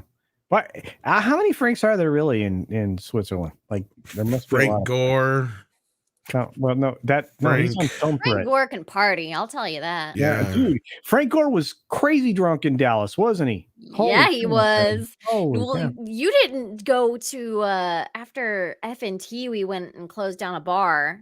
That guy can party. Yeah, and then he got up the next morning and like opened up a stream. I opened up a pancake house though. That was fun. Ooh. I slept. I like You're a my smart girl. You sleep early, that way you get to party late. Daniel Stennett Stam says, have you heard anything about the Indy 5 ads in the New York subway train system that drive passengers mad? Is it true? I've not heard of this. Oh, no. Really? All right. Is it like something that's playing over and over and over again in like the... Like a stuck that on can a get loop? annoying. Yeah, that would be annoying. I hated when I worked at the video store and had to deal with that shit sometimes. Oof. I hated that with GameStop. If It's like if I have to see the trailer someone for who Mamma worked Mia at a again, video I'll kill store, just somebody. sing them the first few lines of Rent's 500 minutes, and you That will one's figure another them. one too. The other one that bothers me, script, is I was there when Mamma Mia came out. So if I hear any of the music from that or see that trailer again, I'll freaking smack somebody. Hey, so at GameStop, you had to listen to Mario. Really? I thought at GameStops it'd be like basically the Hackers soundtrack on loop. Well, we had trailers over and Oh, over. yeah. And That over I'm again. used 'Cause to, I worked yeah. at GameStop from like 2012 to 2016. Wow. 16? Yeah. I think. Yeah. So about like 4 years. So you, wow. I'd say because I think GameStop and Movie Gallery were part of the same company because we had a strip mall. That's where I worked at the Movie Gallery one, and GameStop was right across the way, and they always seem to have a lot of the same stuff. I wonder if they were part of the same company. That's interesting. No idea. Neither do I. I just know they're assholes. They got everything they deserved. There was and only those- one trailer that I didn't mind, and that was the Gears of War one that had Sound of Silence. Once in a while, the beauty of Movie Galleries, they'd have the trailers, but they'd throw in music videos once in a while. So it was kind of nice just to break up the monotony, but then you get sick of the same 10 songs over and over again after about a week. I don't know. I could listen to Disturbed's Sound of Silence. Some of them, over and yeah, over some of them again. you can, but like there's a couple of songs where if I hear them again, I just don't care if I hear them again. Oh, yes. I agree. Kenneth Dowling's here and says, hello, gentlemen and gentle lady. That's a term a way I haven't heard it's put in a while. That sounds very proper. Gentle lady. I heard some disturbing information. Warner Brothers is $49 million in debt. 49 billion, bad. sorry. That's not that bad for Yeah, it's Warner. fine. Oh, sorry. I knew Hollywood was struggling, but this is insane. How did this happen? Yeah, that's not as bad as probably where some of the other companies are right now. Disney's actually sitting, in a pretty rough position, but there's a lot of, like, if you look at P&E ratios on companies, I mean, Mikey, you probably would know this better than me, but I mean, you want to stay like in that 20, that like 20 or less position to be considered top end, and Disney hasn't been there in a long time. Yeah, but this is about Warner Brothers, and so It's the same thing. I mean, well, Warner Brothers can make up 19 billion. Yes, in a reasonable amount of time. Yes. To get within that framework. Disney, I think, is what, 3 times that. Yes. They're in rough shape. Look, look, we can always get into the cash on hand thing. That was wonderful when Jonas started discussing that. That was the best live stream I've ever watched. Well, I've been thinking about addressing my state of Warner Brothers. Oh boy. Well, their stock's like what, for $12 a Yeah. share or something like that? Well, Zaslav has gone from being their best bet to making some really questionable fucking decisions. Yeah. Especially if you're trying to prep the company for any sort of sale. Well, I actually have a video on that tomorrow. Well, I don't want to step on that too much, but yeah, that's kind of where I'm at. And Script knows where I'm coming from here. He came out the gate firing and blazing, but now it's like he's turning into Kalar 2. It's like, what are you doing destroying Turner Classic Movies? What are you doing, not paying attention to the history of your studio? There was a fiasco almost, 2 months back now here where they were emptying out like some warehouse, and it was full of all these old ads and lobby cards and shit from Warner Brothers Pictures going all the way back to like the 20s and 30s. That are worth millions of dollars on the And they were collector just market. tossing them. Yeah. And I'm trying to figure out who the fuck is doing this and who's in charge of this and who's making these decisions, because if you want to sell this company, because that's the smartest thing they started the year with, build up the idea that, yes, you have 100 years. 100 years Warner Brothers has been around. Probably one of the most well-known and trusted movie studios aside from Disney there is. And they had the right idea. I'm like, sure, if you're going to sell this company, that's the way to do it. You boast it up. You build the fact that you have 100 years of entertainment to work with. Why are you destroying your history now all of a sudden? In the 100th year anniversary of it all. And they already had enough shit they were taking off of that because they were adopting, in quotations, a lot of MGM's history and stuff in their things. But I had to point out to some people, look, in all honesty, Warner Brothers has owned those movies a lot longer than MGM had them. Really, if you think about it, it probably fostered them a lot better, but that's neither here nor there. The point is, I don't know where Zaslav is thinking this is a good move. And Script's right. All that stuff that they got rid of, they could have auctioned it off and made some money. Like if this company is really in that hard up for money right now, and the same thing with the selling of the music that they're selling off, we don't know exactly what part of the music. But to me, it's like, that is dumb. What are you doing? They're killing off all sorts of revenue streams and avenues for it. And I don't know where you're going to go with your video culture, but I'm curious if anybody else wants to speak on this. But that's where I'm at with Warner Brothers right now. I'm kind of scratching my head going, what in the fuck is on David Zaslav's mind here? This seems more like a fire sale than it does prepping the studio for a big sale. I think it's basically just a cleaning house of inventory. Stuff that they have tested and gotten data back, I think in error to a degree, that says that some of the stuff is not as marketable as it could be. And I think they're running with that. And I think by the time they realize the mistake they have, whoever is in charge of that will be quickly terminated from Warner Brothers, because that's what Zaslav does. As soon as a mistake rears its head and it doesn't end up working, Zaslav cuts it off. That's what he is known for. As I stated, when Zaslav purchased, or not so much purchased, but when Warner's Discovery merged and Zaslav was appointed as the head, I basically warned everybody that Warner Brothers is going to be in very tumultuous times for the next 2 years, because they have a whole bunch of product in development, in production, that is absolutely garbage, and they're not going to make any money off of it, because Warner Brothers has, in the last 23 years, aside from Harry Potter and what they were able to benefit from with Lord of the Rings, they haven't done anything cinematically that have really made waves compared to Paramount, Sony, and Disney. They just haven't. They've been falling behind. For the first time ever, they've been falling behind.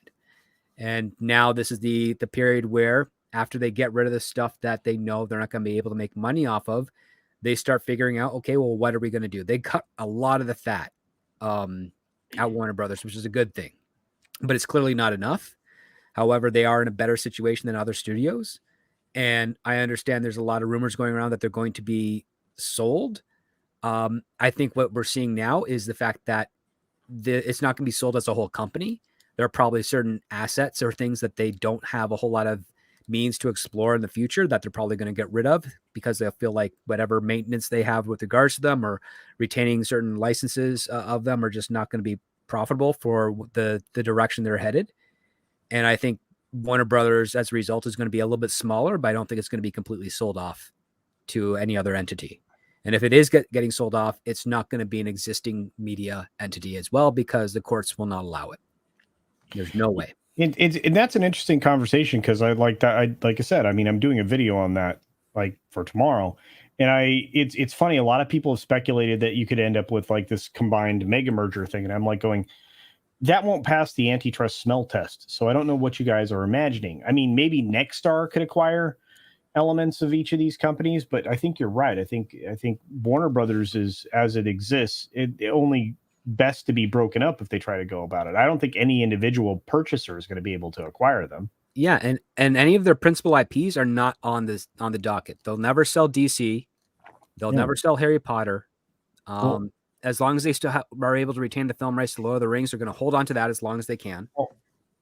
But it's also why they're in this script, correct me if I'm wrong, but it's also why they're looking at Sony to sell their film and television music group, right? Because they are, likely going to be able to pass muster on antitrust. Well, they can distribute stuff through, or they can sell stuff through Sony, which Sony will make money off of licensing it out to third parties. Right.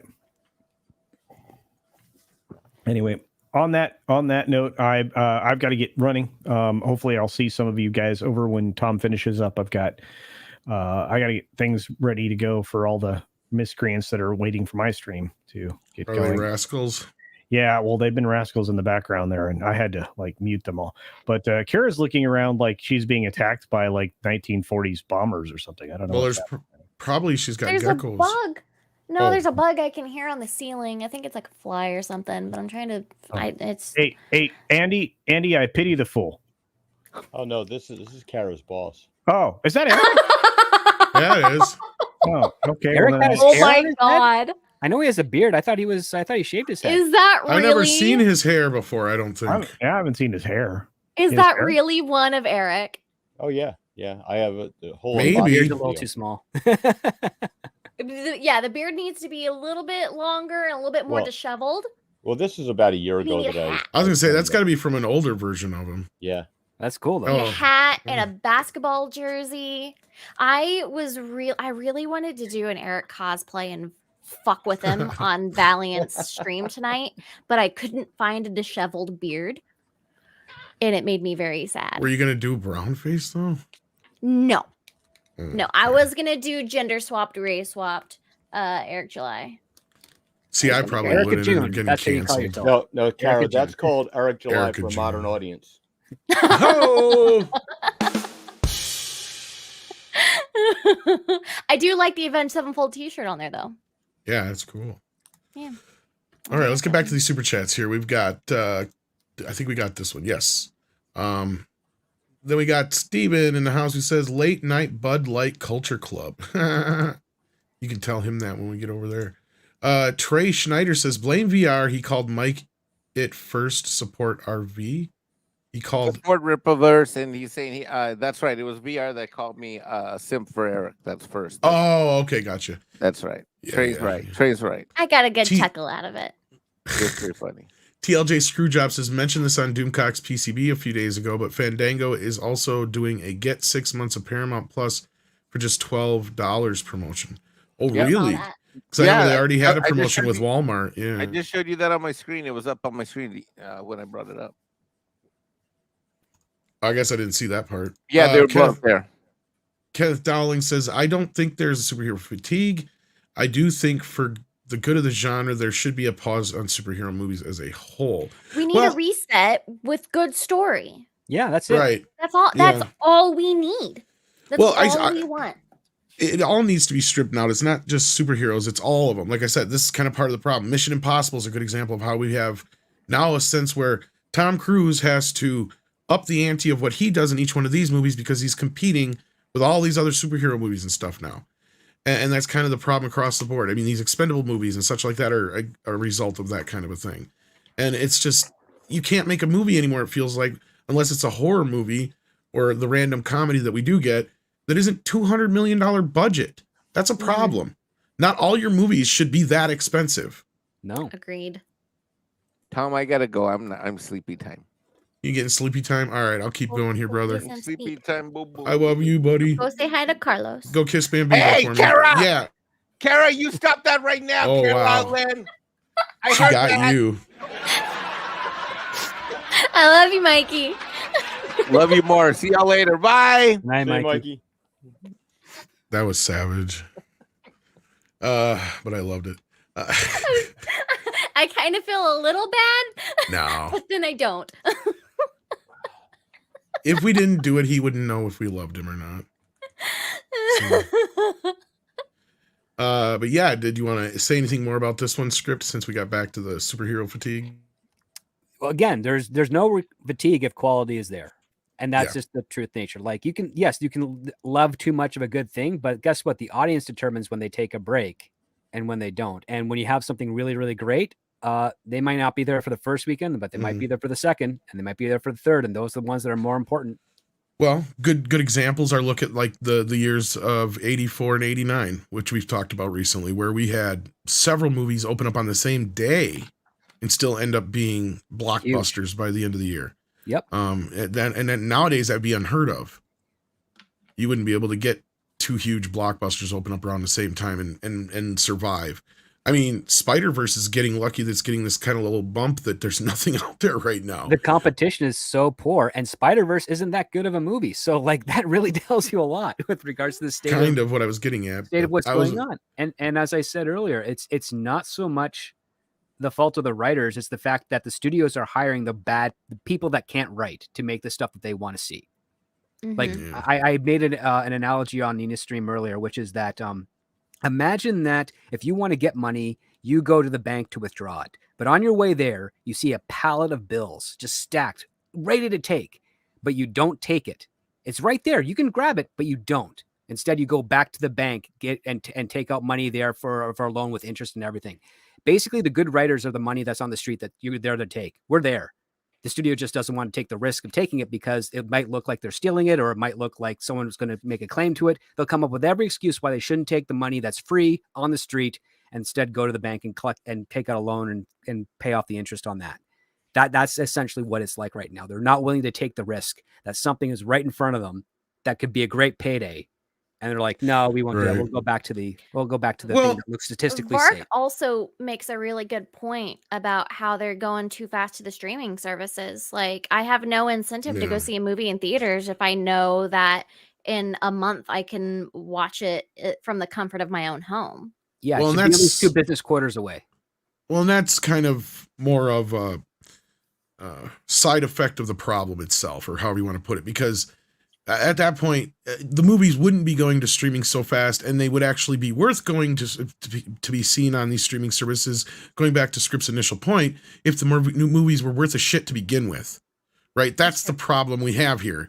Is outside of the random Spider-Man No Way Home, Mario Brothers, or Top Gun, or Avatar 2, what have you, in the last few years that's actually made money and actually people want to see or whatever. There's how much more of that crap that people just don't give a shit about. When stuff isn't worth making the time for. That's the thing, is it's not even so much the money. Yes, it does cost a little bit more nowadays to see a movie, and things aren't as cheap as they used to be, but I keep reminding people, going to the movies is still one of the few things that a young couple or any couple can do for not costing a fortune. Even going out to eat is more than going to see a movie nowadays. Like, the price of going out to eat has gone up astronomically in comparison. A good dinner and a movie is going to run you around $300 for 2 people. Exactly. And a lot of that now is the dinner side of it so much more than it used to be. But still, my point being is, even taking a family out, whatever, going to a concert, sporting event, anything else is still more expensive than going to see a movie. But if people don't want to take the time out or make the time for it, especially when it's like, shit, why should we go try and spend money on seeing Spider-Curse or The Flash or any of this crap that's in theaters right now, when you know it's going to be on streaming in a month? And right now you can go on streaming and watch Fast X, Renfield, other movies that have only been out for a couple months, and just stay at home. Of course, people, and not take the bigger risk, right? You have to give people the incentive. Like, for people like me, I live 45 minutes from a decent movie theater. So it has to be something that's really worthwhile for me to make the trek to, 1, pay for gas, then 2, get dinner, then 3, pay for the movie. And then it's just, it adds up. Yeah. It does. It costs so much whenever I could just wait. But of course, there's all the hype and everything. You have the FOMO, and that's what a lot of them are banking on. Is They don't have that anymore, trying to get people to go to opening night, so that way they're not for spoiled. On any stories. So I mean, that's a part of it too. Well, No, it's Carrie, also you're a parallel Part to of the why DVD. stories are leaked. Yeah, it's a parallel to the DVD market. How many times would a movie that didn't perform well end up being on the shelves to your local video store, Blockbuster, or what have you, within 6 weeks of it being released? There was a few of those at the time, yeah. And that was kind of the thing. I remember when I was in high school and I worked at video stores, and just at the dawn of DVD, and I had so many people be like, I don't want to go to the movie theater. I'll just know it's going to be on DVD in like a couple of months. And it's cheaper for me to pay like $5 to rent it than spend, at that time, it would have been $20 for 4 people to go see the movie. Well, here's a comparison. Like, here we're sitting in a day and age where things like Fast X, and we know The Flash will probably hit streaming within the next month and so on. I think they're Back going to try and keep it in theaters as long as they can. So They don't have to pay out extra to the actual You're theaters for early pull. But it also just further adds to the benefit of like, well, we kept it in theaters to try and make sure we got as much money as we could from the box office as possible, instead of just cutting our losses and throwing it on HBO. But my point is, other than when you go back to things like, and this is, you seriously have to go back to like Batman 89, for a time when they did this, where they put a movie out as quickly as they did. And at that time, that was just to bank on the success of it and have it out for Christmas. You go forward to the time period Script's talking about, these are the kind of movies that you were getting that would come to DVD very quickly. Like that From Justin to Kelly movie. The flop. God, I remember that. That was one that was one of the I think it had the fastest turnarounds from theater to video ever, under like 21 days, I think it was. I think the one that came close to that was Britney Spears' Crossroads. Yes, that was another one. And then the other one I was going to think of, that was going to bring up that it was a big example of this, Wild Wild West. That fucker was already, it came out 4th of July weekend, was on DVD by August, and it was marked down right away to $14.99 just because they were hoping and praying people would buy this thing because they would lost so much money on that bastard. That was the one big one I do remember that came like quick as a button. I'm like, 'cause I remember walking in, I'm like, I don't even remember that was coming out. I'm like, holy crap, here it is already. But now you're even seeing movies coming out for video on demand that are still in theaters. Yep. Yeah, and that's kind of screwing up the process. Sad. Yeah. It is. No, you're right, Karen. Back then, it used to be this waiting game for these big movies, and Spielberg even did this thing where he refused to put E.T. on home video until X amount of VHS players were sold in the U.S. Right? Oh. We lived in a time where movies were so important like that the creator who had any control over it would be like, nah, I'm going to, and George Lucas was another one. He was on the other side. He embraced home video. In fact, any kind of format there was in home video. He used to make sure Star Wars was one of the first ones out on it, right? Same thing with Jaws with Spielberg, but then for some reason with E.T., he's like, no, I'm holding off on that one until there's, I think it was 500 million units sold in the U.S. as far as players. And then he knew he would put his movie out there so it would make this astronomical amount of money. And it was the biggest selling VHS until The Lion King. That or The Little Mermaid, I can't remember which, but still, but that was still at a point where the market was finally getting to the point where it was big enough to sustain this. DVD caught on faster. In fact, DVD caught on twice as fast as VHS did. And in some cases, I guess you could argue 3 times as fast, because it took a good almost 10 years for VHS to finally get its footing in a market. And DVD came out, and within 3 years was already the thing. Well, it's basically just a new format with regards to something that audiences already understood, customers exactly already understood, so it had a lot shorter turnaround time. The other advantage, and I remember this being huge, is that you could store 3 DVDs in the same space 1 VHS would occupy.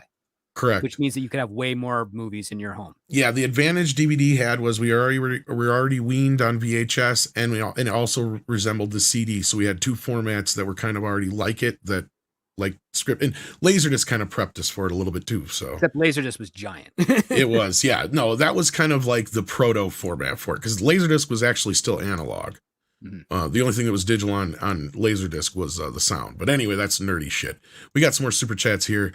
But thank you so much, Kenneth. And we got Tommy Reviews, who says, met EVS, Nolan, Tucci, and Cecil this past weekend at Garden State Comic-Con. Ended up on Ethan's live stream and hangout.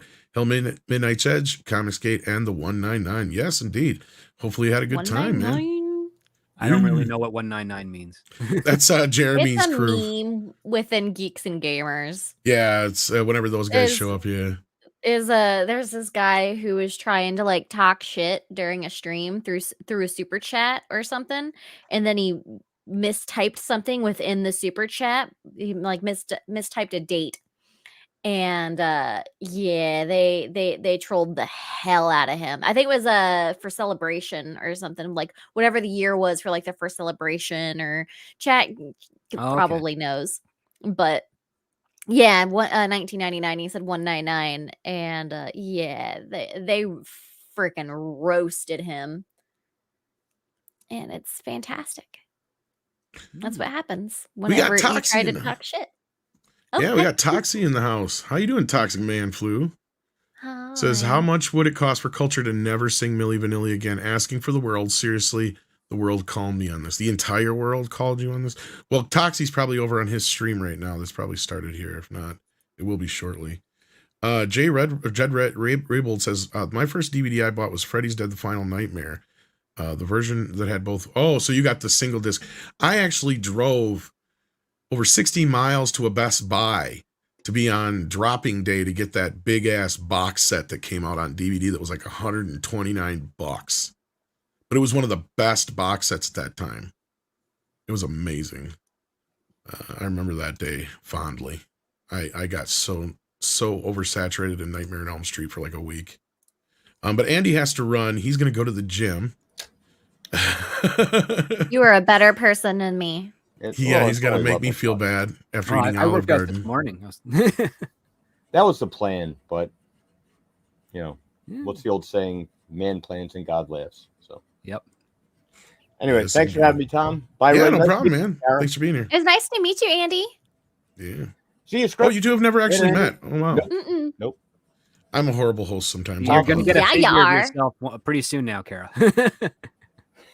I would be okay. That would be awesome. So I got to work my way through the list. Like I have the Lorena Creole figure that will be shipping out this week. You guys just better hope that Andy never sends me any figures of you guys. You've seen my little figure shows. yes, I saw. Did you send one to Chrissy? Yeah. Okay, I've seen the Chrissy one. I think did you do one for Nina? I did one for Nina. I did Okay. one for All right. Steph. I've seen your work. You're fantastic. Thank you. I've got one.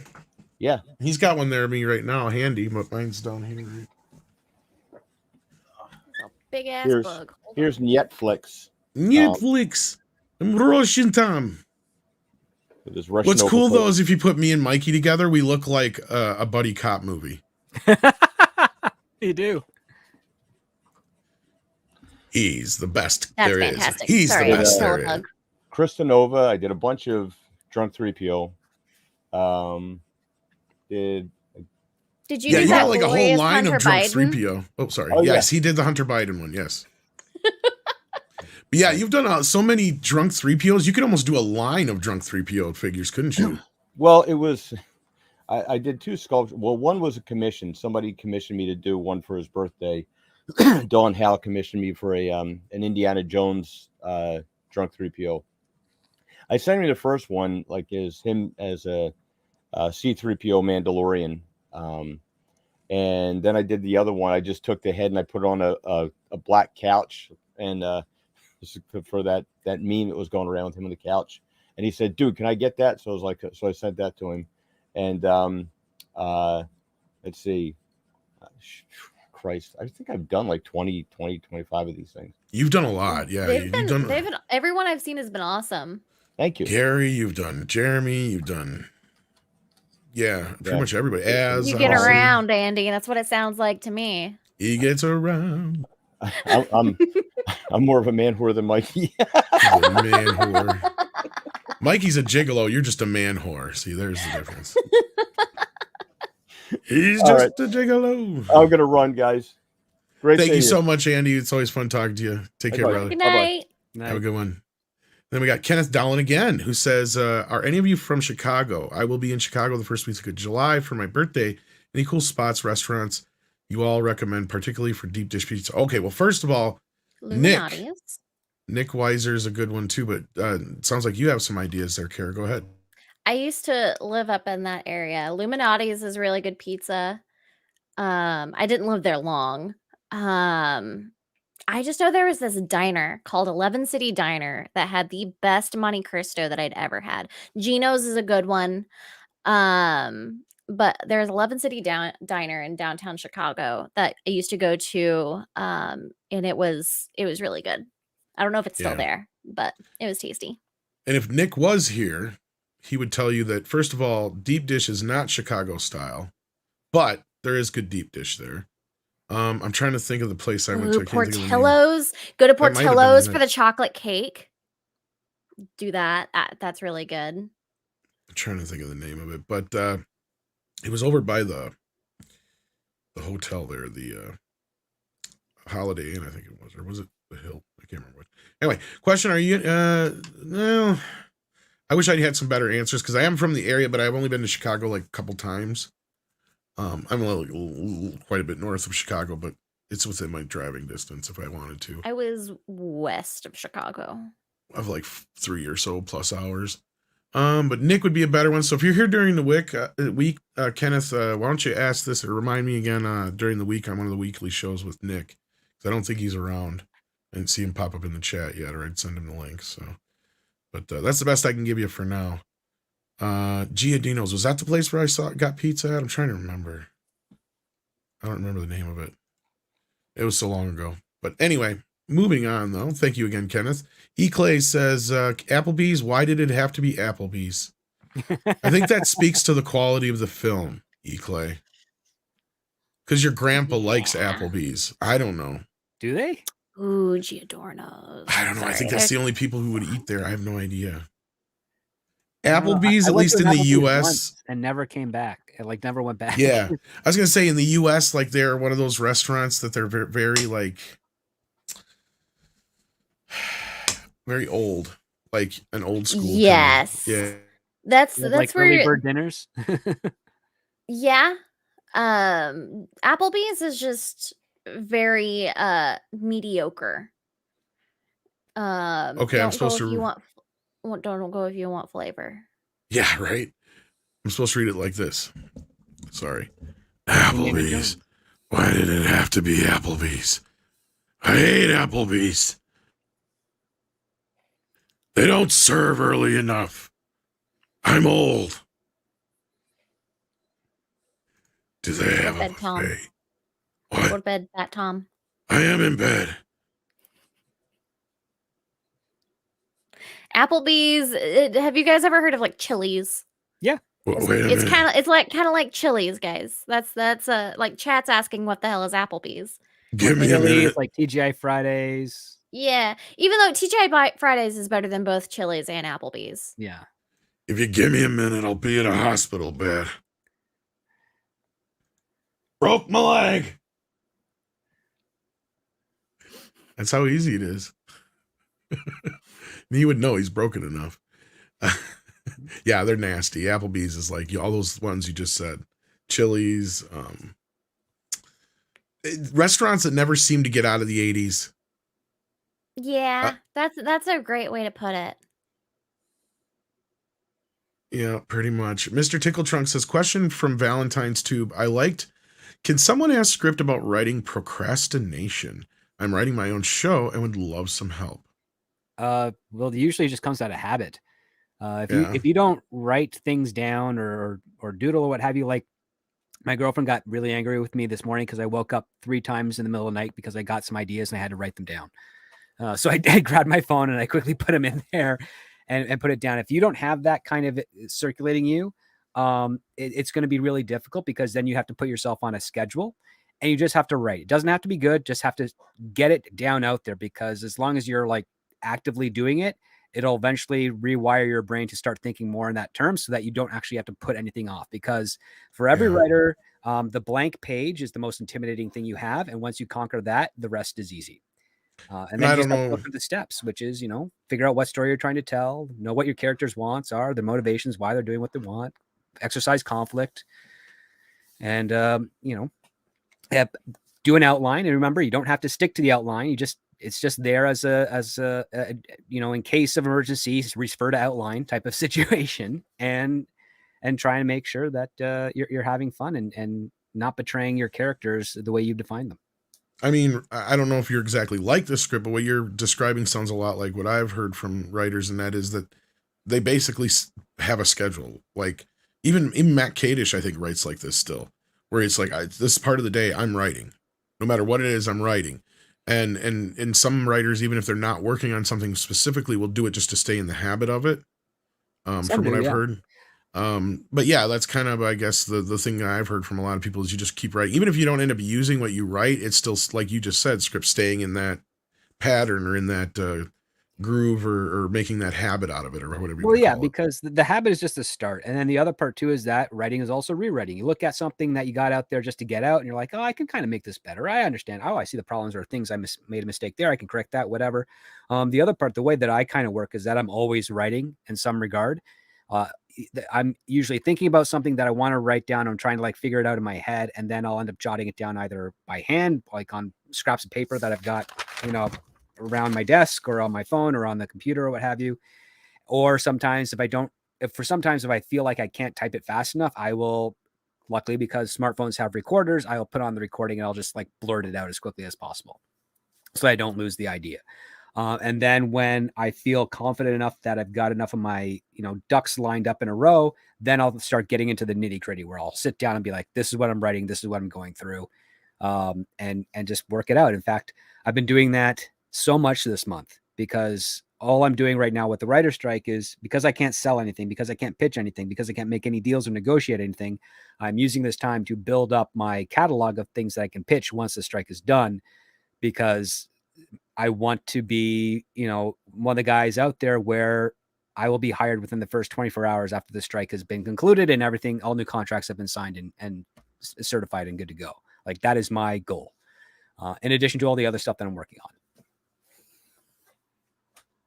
Yes, I know my sister likes to get those journals that have the writing prompts in them, like for like creative writing. Oh, yeah. That's a good way to kind of like, even if it's just like waking up in the morning and doing one prompt, that's a good way to do it as well.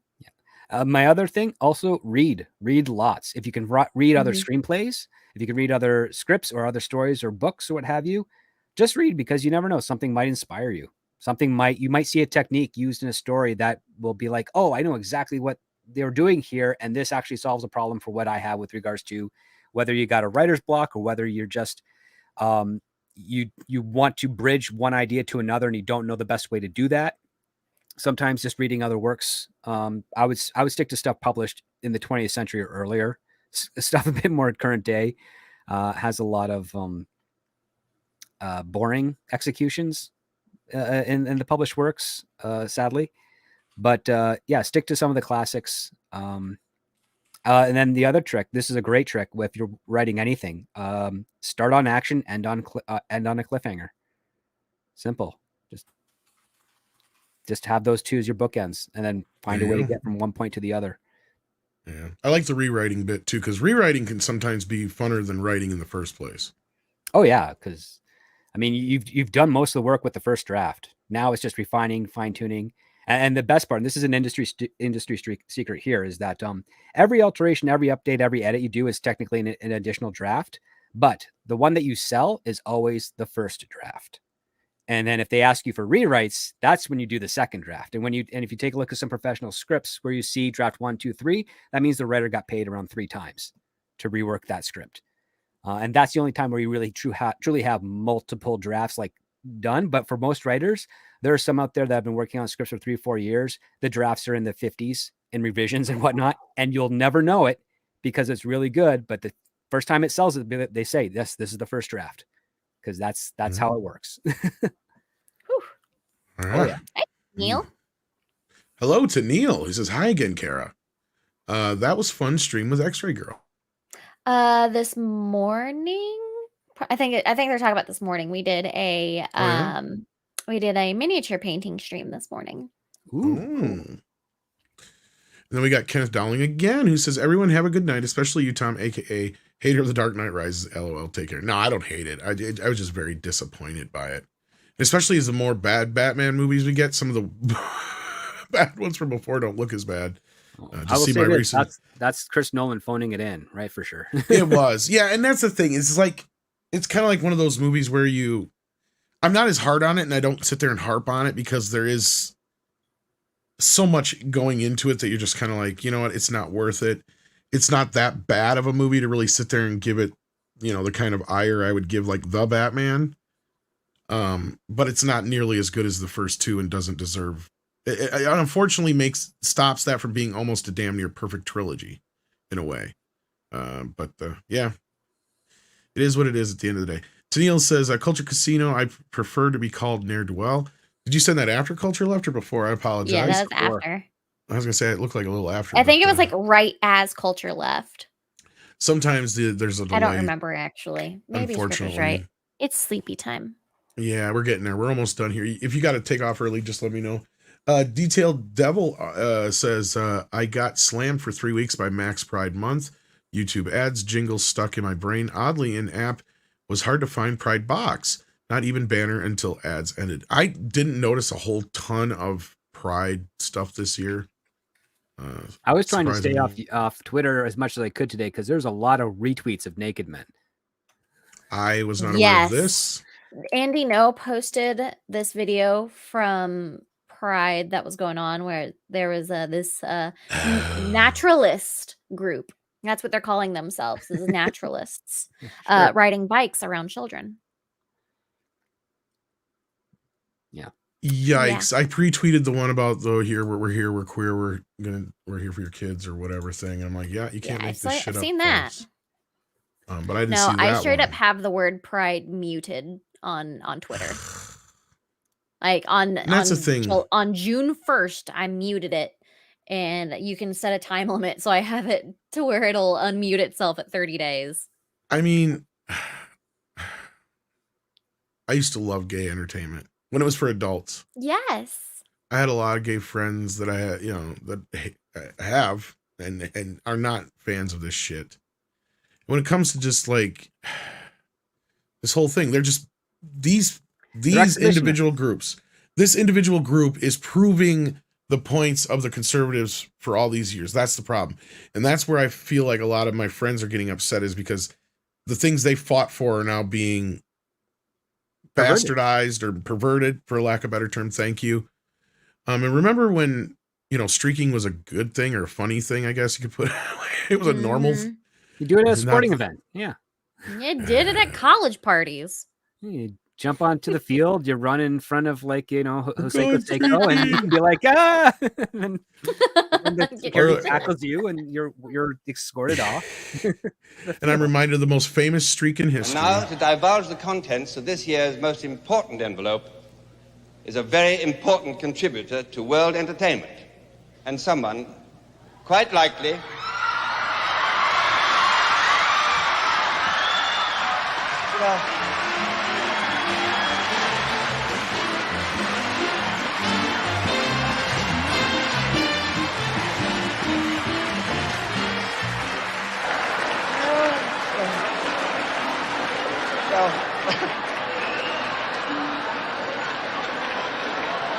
well, ladies and gentlemen, that was almost bound to happen.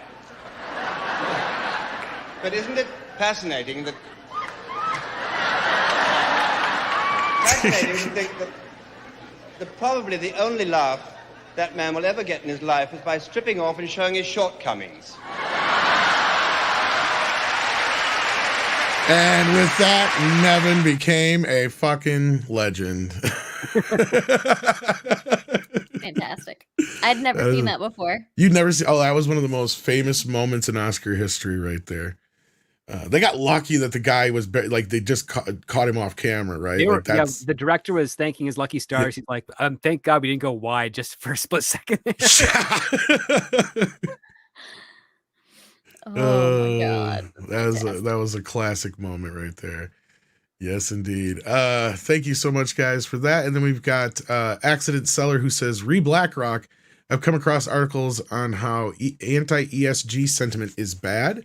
How is the left okay with BlackRock, as they are also war profiteers and are looking to also profit from rebuilding Ukraine? Well, Accident Seller, I think, and not to get too deep into the weeds on politics or anything like that, but I think one of the major things that's turning a lot of folks from the left to center or even the right is that they're realizing that it's like they're both just as bad as the other. The left are worse in a lot of ways because they've done nothing but lie about shit. Going back to what we were just saying earlier, is this new select group of the, LGBTQ plus community is making, a lot of people look bad. I mean, the fringe. They're the fringe because you'll find them on either side. But yeah, at this point here, they're the ones running the nut house right now. Unfortunately, and hopefully the more layers are peeled back and people can see the real truths, we'll be better off, but it's going to take some time. Pilgrim Media says, does they, them, Miller have a future? No. There's rumors that Zack Snyder's going to cast him for another one of his science fiction films. I wouldn't be surprised. And that there's almost like a pure sign that he has nothing up on the horizon, probably. I want to say, we are deeply sorry. What's funny is that works with the we thing. It very much does. And what's weird is when he says they, them, he's probably being accurate because there's multiple voices in his head, I'm sure. That's, kind of crazy. That's scary. I know. Couple weeks late says, have a great week. Well, thank you. Thank you so much for the $9.99 South African rands there. We appreciate that. David Nelson says, all hail the 199, we are Legion. Well, thank you, David Nelson. Mecha J says, do you see this strike letting up anytime soon? Okay, which strike are you talking about? The writer's strike? It's the only one active right now. And yes, so that's far the active one. So, there hasn't been any negative rumblings with regards to the SAG strike, and their contract expires on Friday. Is that actual media spin or is that real from what you've heard script? That's what I haven't heard anything. I think although the SAG has voted to strike if the deal's not met, there hasn't been any rumblings that I've heard from any of my actor friends that it looks like that's going to be on the horizon. However, that could change in the next 5 days. Because I know going into your guys' strike, they were all like talking up the media. Oh yeah, we're confident they're going to come to. No. And you kept telling us background. No, just wrong because I knew they were going to go on strike. Exactly my point. Demands. And I'm like, yeah, there's no way the studios are going to acquiesce to this. That's what I was asking for, is because I was wondering if this was a similar situation. But, so, what do you see as a time frame right now? They made a resolution with the directors, and one of the stipulations was to acknowledge that AI is not human creation, therefore is not something that can be used. And the SAG has the same issues. And once those are done, then the WGA can return to the negotiating table because they haven't been able to go back. Negotiations right now for the AMPTP are prioritized with SAG. So until those are resolved, WGA doesn't go back to the table with either an adjustment to what they want in their demands, or the AMPTP doesn't come in with new counter offers, or at least in some regards, actual counter offers to things they refuse to entertain in the first place. There you go. And with that, I think we're going to wrap this up and send you guys over to Culture Casino stream. I want to thank Carolyn for coming in here. We appreciate the time you get with us. Is there anything going on that you want to plug? Well, I'll be hanging out with you tomorrow night on Toxic Femme. Nick actually just asked if I'm going to be on Toxic Femme. I'm finally back home. I've been gone for the last 2 weeks. You guys are going to get to meet Kitty from Flip City Magazine tomorrow too, and I can't remember who else. Nina said we had a couple another guest coming on too, but it's gonna be a fun night. Very nice. I'm excited for that. And then I've got No Man's Sky with X-Ray Girl on Thursday, and then on Sunday mornings I do a miniature painting stream with her and MVP at 10 a.m. Eastern. Nice. Yes. All right. Script, anything you got going on? I know you did a stream this morning. People should check out. I'm just going to be finishing up some other Patreon articles I want to get out this week and next week. Some of them are reviews. I'm still formulating the horror that is Strange New Worlds episodes 1 and 2 of the second season, and the big faults with Secret Invasion.